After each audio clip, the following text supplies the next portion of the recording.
इतिहास रचा गया है। दुनिया ने पहले करोड़पति देखे, फिर अरबपति यानी बिलियनियर देखे, लेकिन अब पहली बार दुनिया को जो मिला है वो हैरान करने वाला है, क्योंकि एक ट्रिलियनियर इस दुनिया को मिला है। दावा है कि स्पेस एक्स की ऐतिहासिक लिस्टिंग के बाद एलन मस्क की संपत्ति कुल $1 ट्रिलियन के पार पहुंच गई है। लेकिन आखिर ट्रिलियनियर होता क्या है और यह उपलब्धि कितनी बड़ी है, इस रिपोर्ट के जरिए आपको समझाएंगे। रॉकेट ने सिर्फ अंतरिक्ष की उड़ान नहीं भरी, बल्कि अपने मालिक की दौलत को भी आसमान से आगे पहुंचा दिया।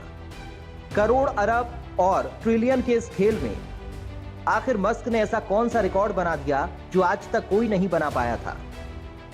दुनिया की दौलत का इतिहास अब एक नए पड़ाव पर पहुंच गया है। कभी करोड़पति बनना बड़ी बात मानी जाती थी, फिर अरबपति दुनिया की आर्थिक ताकत का प्रतीक बन गए। लेकिन अब चर्चा उस शख्स की है जिसने कथित तौर पर दौलत की एक ऐसी सीमा छू ली है जहां आज तक कोई नहीं पहुंच पाया था।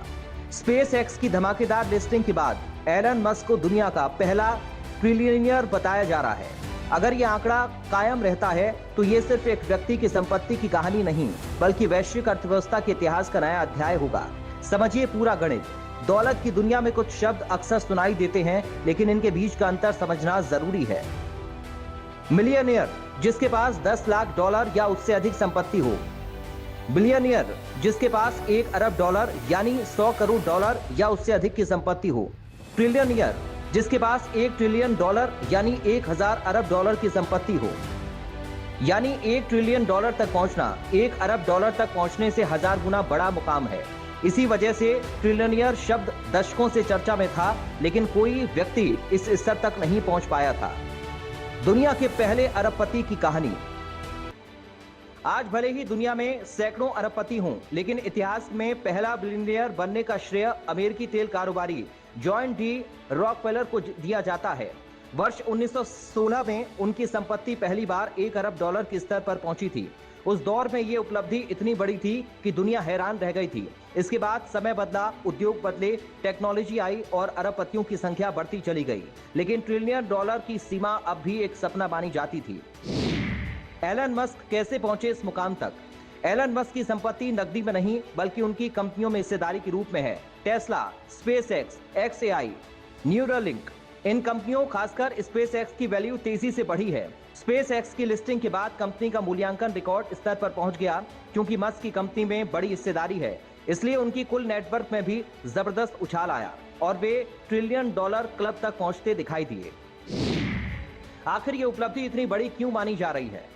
क्योंकि ये सिर्फ एक व्यक्ति के अमीर होने की कहानी नहीं, ये बताती है कि आधुनिक दौर में टेक्नोलॉजी, अंतरिक्ष उद्योग और आर्टिफिशियल इंटेलिजेंस जैसी नई अर्थव्यवस्थाएं कितनी विशाल बन चुकी हैं। जिस संपत्ति तक पहुंचने में दुनिया को सदियों लगे, अब वो एक टेक उद्यमी के हाथों में दिखाई दे रही है। एक सदी पहले दुनिया ने पहला अरबपति देखा था और लोग हैरान थे कि कोई व्यक्ति इतनी संपत्ति का मालिक कैसे हो सकता है। आज लगभग 110 साल बाद दुनिया पहले ट्रिलियनियर की चर्चा कर रही है। ये कहानी सिर्फ एलन मस्क की नहीं, बल्कि उस दौर की भी है जहां टेक्नोलॉजी और नवाचार ने दौलत की परिभाषा ही बदल दी है। अब सवाल ये नहीं कि पहला ट्रिलियनियर कौन बना, बल्कि ये है कि क्या आने वाले वर्षों में दुनिया दूसरे और तीसरे ट्रिलियनियर को भी देखेगी, या फिर ये रिकॉर्ड लंबे समय तक सिर्फ एलन मस्क के नाम रहेगा। Bureau report, India news. तो चलिए दर्शकों, उस बीच आगे बढ़ेंगे। एक बड़ी खबर आपको बता दें, अमेरिकी राष्ट्रपति डोनाल्ड ट्रंप ने बड़ा दावा किया है, कल ईरान के साथ समझौते हो सकते हैं। हॉर्मुज़ स्ट्रेट भी खुल जाएगा। ईरान परमाणु कार्यक्रम न चलाने पर सहमत हो चुका है। तो बहुत बड़ी खबर इस बीच हम ब्रेक कर रहे हैं, क्योंकि अमेरिकी राष्ट्रपति डोनाल्ड ट्रंप का यह बड़ा दावा तकरीबन 3 महीने से ज्यादा का वक्त, और अब ट्रंप ने दावा किया है कि कल ईरान के साथ समझौता हो सकता है। ईरान ने यह तय कर दिया है कि वो परमाणु कार्यक्रम को आगे नहीं बढ़ाएगा, लेकिन ईरान की तरफ से अभी इस क्लैरिफिकेशन को लेकर कोई अपडेट नहीं आया है और ट्रंप ने यह दावा किया है। हमारे साथ रिटायर्ड कर्नल गोपाल सिंह जी जुड़े हुए हैं। सर, बहुत स्वागत है आपका इंडिया न्यूज पर। कर्नल साहब, बहुत स्वागत है आपका इंडिया न्यूज पर। बिल्कुल, आपसे संपर्क हम लगातार करने की कोशिश कर रहे हैं, लेकिन ये बहुत बड़ी खबर हम ब्रेक कर रहे हैं, क्योंकि डोनाल्ड ट्रंप ने यह भी दावा किया है कि हॉर्मुज़ स्ट्रेट अब बहुत जल्द खुलने वाला है।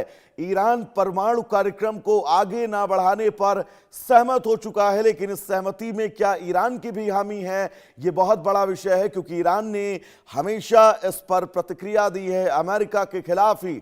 लेकिन अब डोनाल्ड ट्रंप का ये बहुत बड़ा ट्वीट, और इस ट्वीट के जरिए उन्होंने दावा किया है कि उम्मीद है उन्हें कल ईरान के साथ समझौता हो सकता है। ईरान अपने परमाणु कार्यक्रम को आगे ना चलाने पर सहमत है, और यही वजह है कि अब डोनाल्ड ट्रंप का यह दावा, लेकिन इन दावों में कितनी हकीकत कितनी सच्चाई, इन तकरीबन 3 महीनों के दरमियान डोनाल्ड ट्रंप ने कई दावे वादे किए, लेकिन उन दावे वादों की हवा निकल गई और एक बार फिर बहुत बड़ा दावा डोनाल्ड ट्रंप ने किया है। यह पोस्ट आप देखिए आपकी टीवी स्क्रीन पर, और इस पोस्ट में लंबा चौड़ा पोस्ट उन्होंने किया है, पूरी डिटेल बताई है कि किन किन शर्तों पर ईरान समझौते के लिए तैयार है।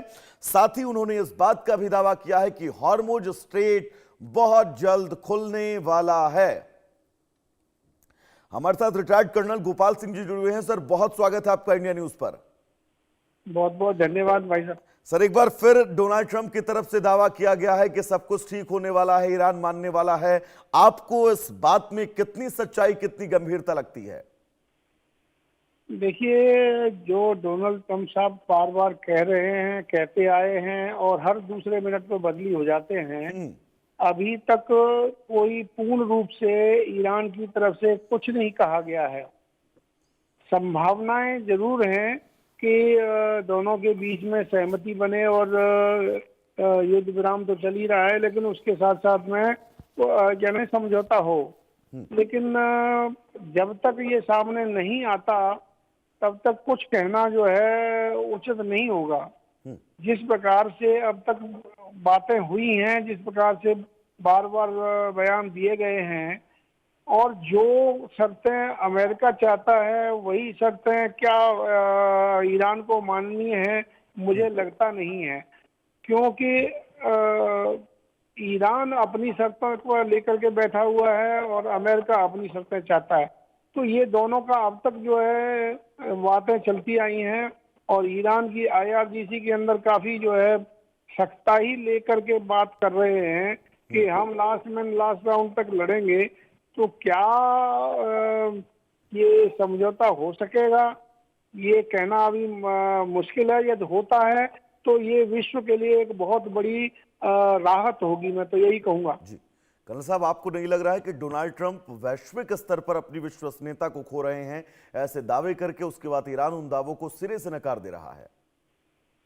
आप बिल्कुल सही कह रहे हैं। आप देखिए, अभी G7 की बैठक होने वाली है, और उसमें ये 7 देश तो होंगे ही, उसके साथ में हमारे प्रधानमंत्री भी शायद शामिल होंगे जी। आप ये बताइए कि उस समय ये डोनाल्ड ट्रंप साहब सबके सामने कैसे फेस करेंगे? क्योंकि जितने भर भी इनके सहयोगी राष्ट्र थे, सारों ने इस युद्ध के समय पर यानी बिल्कुल सहयोग नहीं दिया ट्रंप साहब का, और ये बार बार कहते रहे, और ईरान उन बातों को मानता नहीं। और बात माने क्यों भाई, वो राष्ट्र अपना प्रभुत्व वाला राष्ट्र है, और आप जो है उसके ऊपर दादागिरी करेंगे तो शायद वो संभव नहीं होगा।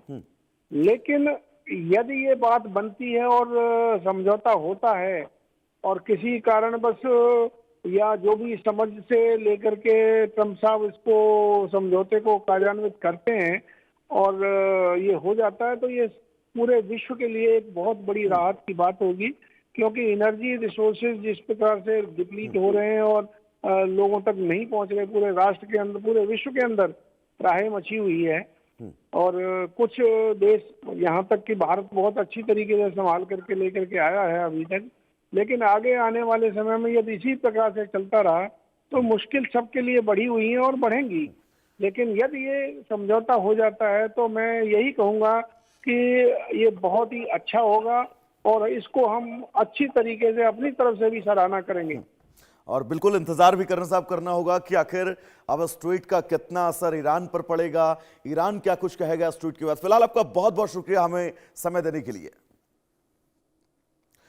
तो अब आगे बढ़ेंगे, जहां पर सवाल ये कि क्या अमेरिका ने आखिरकार यूएफए का सबसे बड़ा राज खोल दिया है, या फिर रहस्य और गहरा गया है। 12 जून 2026 को अमेरिकी सरकार ने यूएफओ और यूपीए से जुड़ी फाइलों का तीसरा और अब तक का सबसे चर्चित ट्रांच जारी किया। दावा है कि इसमें ऐसी तस्वीरें, वीडियो, ऑडियो रिकॉर्डिंग और गवाहों के बयान हैं जिन्हें देखकर एक बार फिर से अब सवाल उठने लगे हैं कि आसमान में दिखने वाली ये चीजें सिर्फ तकनीकी भ्रम है या कुछ ऐसा जिसे हम आम इंसान अभी तक समझ ही नहीं पाए हैं। रिपोर्ट आपको दिखाएंगे। एलियंस और यूएफओ की चर्चा इस साल थमने का नाम नहीं ले रही है। अमेरिका ने 8 मई 2026 को यूएफओ और यूएपी फाइलों का पहला बैच जारी किया था। उस खुलासे ने दुनिया भर में नई बहस छेड़ दी। लोग पहले बैच के दस्तावेजों पर चर्चा कर ही रहे थे